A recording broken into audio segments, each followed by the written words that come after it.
Shalom, bertemu dengan saya lagi Pastor Sarlin. Saya menyiarkan siaran ini langsung dari studio Kawal Indonesia, Yogyakarta. Saya ingin bagikan satu pesan roh bagi semua wanitanya Allah di seluruh Indonesia, karena saya percaya bahwa wanitanya Allah adalah seorang penolong di dalam roh. Kita akan melihat satu kehidupan firman Tuhan dari seorang wanita Sunem yang ada dalam kitab 2 Raja pasal yang keempat. Kita baca ya sama-sama ya. 2 Raja pasal yang keempat. Kita akan baca beberapa ayat penting di sini. Dan saudara, wanita ini luar biasa karena apa? Dia seorang wanita yang punya karakteristik suka menjamu.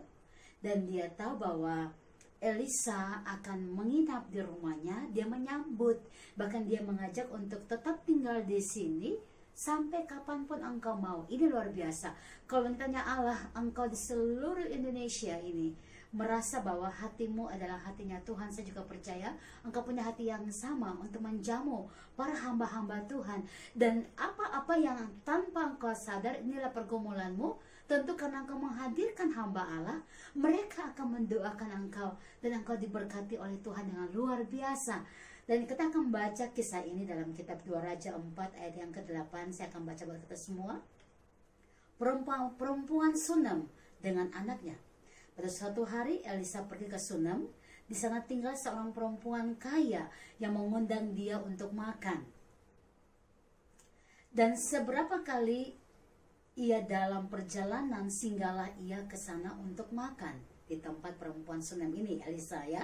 Ayat yang ke-9, berkatalah perempuan itu kepada suaminya, sesungguhnya aku sudah tahu bahwa orang yang selalu datang kepada kita itu adalah abdi Allah yang sangat kudus, luar biasa ya. Ini hati seorang wanitanya Allah yang memiliki perhatian yang penuh kepada semua hamba-hamba Allah dan terutama Elisa. Ayat 10, baiklah kita membuat sebuah kamar atas yang kecil yang berdinding batu, dan baiklah kita menaruh di sana baginya sebuah tempat tidur, sebuah meja, sebuah kursi, sebuah kandil. Maka apabila ia datang kepada kita, ia boleh masuk ke sana. Luar biasa. Jadi bukan cuma kamar disediakan, tetapi wanita ini ingin menjamu dengan segala sesuatu yang dibutuhkan oleh hamba Tuhan ini, dan dia melakukan semuanya dengan hatinya dia. Dia menyediakan apapun yang harus disiapkan dalam sebuah kamar itu untuk abdi Allah ini menginap. Ayat yang ke-11, pada suatu hari datanglah ia ke sana, lalu masuklah ia ke kamar atas itu dan tidur di situ. Kemudian berkatalah kepada Gehazi bujangnya, panggillah perempuan Sunem itu. Lalu dipanggilnyalah perempuan itu, dan dia berdiri di depan Gehazi. Elisa telah berkata kepada Gehazi, cobalah katakan kepadanya, sesungguhnya engkau telah sangat bersusah-susah seperti ini untuk kami. Apakah yang dapat kuperbuat bagimu?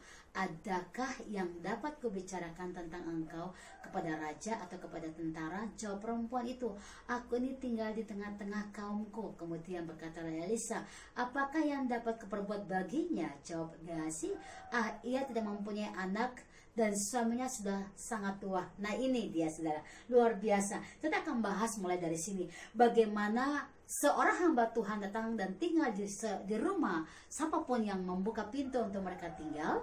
Hamba Tuhan ini akan membuka hatinya untuk berdoa, memberkati apapun jadi pergumulan dari keluarga yang sudah menyambut dia untuk tinggal di situ. Dan Gehazi bujang dari Elisa berkata bahwa perempuan Sunem ini mereka nggak punya keturunan. Nah ini luar biasa. Dan akhirnya inilah tergerak hati Elisa untuk mendoakan. Dan singkat cerita dari kisah ini, akhirnya perempuan ini mengandung dan dia memiliki seorang anak laki-laki. Tetapi berjalannya waktu, setelah anak ini bertumbuh, yang terjadi adalah anak ini meninggal. Nah, apa iman dari seorang perempuan ini? Saudara, saya percaya semua orang ingin punya keturunan, dan hati ini melobrak dengan ucapan syukur dan berterima kasih karena akhirnya kandungannya dibukakan. Tetapi saat memiliki anak, nah ini saudara, satu kejadian yang gak pernah disangka-sangka terjadi, yaitu anak ini meninggal. Nah, tentu kita rasa kisah ini selesai di situ, karena waktu anak ini meninggal, kita rasa perempuan ini pasti putus asa dan dia tidak akan lagi mencari Elisa. Mungkin di pikirannya ada banyak sekali secara manusiawi yang dia berkata, mengapa aku harus punya anak kalau akhirnya meninggal? Begitu bukan saudara? Tetapi dia tetap ada satu iman yang kita perlu belajar. Dia mencari Elisa yang pernah mendoakan dia supaya dia mengandung. Dia mencari Elisa dan dia berkata kepada Elisa, bukankah engkau mendoakan saya? Saya sudah punya anak dan sekarang anak ini meninggal. Aku akan mencari engkau dan meminta kepadamu lagi untuk berdoa meminta supaya anak ini hidup. Dan betul, seperti imannya, anak ini kembali hidup. Saudara, dalam perjalanan hidup kita, kadang-kadang kita mengalami masa-masa yang sulit seperti ini. Saat kita sedang dalam pergumulan dan tiba-tiba Tuhan kasih kita hati untuk membuka pintu rumah kita, ada hamba-hamba Tuhan yang datang. Bahkan kita tergerak untuk memberkati hamba Tuhan di seluruh tempat dimanapun. Dan kita nggak mengerti bahwa dalam pergumulan pribadi kita, bahwa hamba Tuhan ini dipakai Tuhan untuk membukakan satu kemenangan. Ada berkat yang mengalir dalam pergumulan kita. Nah, saat pergumulan itu terjadi, artinya ada jawaban. Tuhan kembali uji lagi. Dan memang kadang-kadang Tuhan buat kita untuk harus percaya dengan segenap hati kita, nggak setengah-setengah.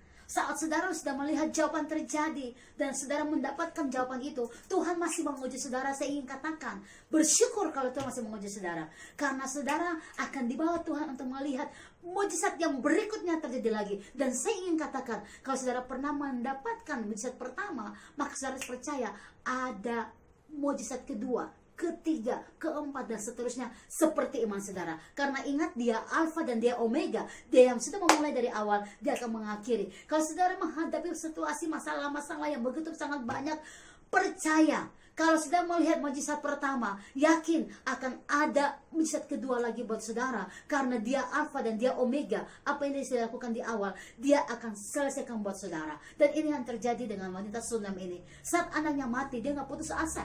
Dia mencari lagi hamba Allah ini karena dia percaya jika hatinya udah Tuhan kasih membuka pintu berkat di hatinya, memberkati hamba Tuhan, maka dia percaya berkat yang dia peroleh ini akan selama-lama jadi miliknya dia. Dan dia kejar hamba Tuhan, dia berdoa sehingga Tuhan memberikan kuasa. Betul, anak ini akhirnya sembuh, dibangkitkan saudara dari kematian. Bukan cuma sembuh karena punya penyakit, tapi dibangkitkan dari kematian. Kita lagi punya pergumulan besar saudara. Saudara harus percaya bahwa di dalam nama Yesus Kristus ada kemenangan yang besar terjadi. Bayangkan, yang bukan cuma sakit disembuhkan, yang mati pun dibangkitkan. Karena dia adalah Tuhan yang berkuasa atas setiap nyawa manusia. Kalau saudara ingin melihat bisa terjadi, maka percaya, pintu hatimu harus terbuka untuk percaya kepada Tuhan.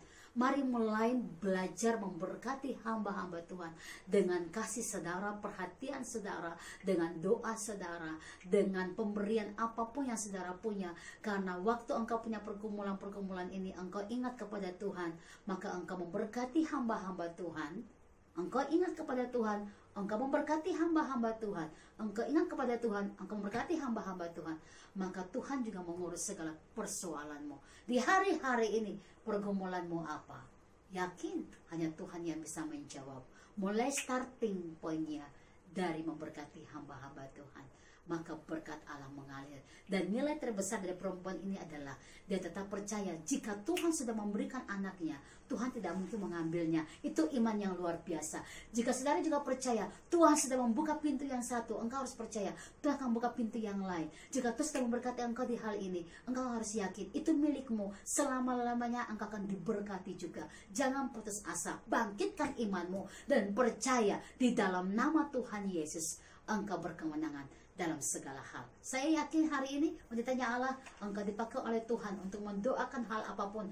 Dan wanitanya Allah, jika engkau punya hati penuh dengan kasih seperti wanita Sunam ini, percaya sampai kapanpun hatimu akan dipakai oleh Tuhan untuk melihat kemuliaannya nyata atas hidup saudara. Tuhan berkati saudara semua. Shalom, haleluya.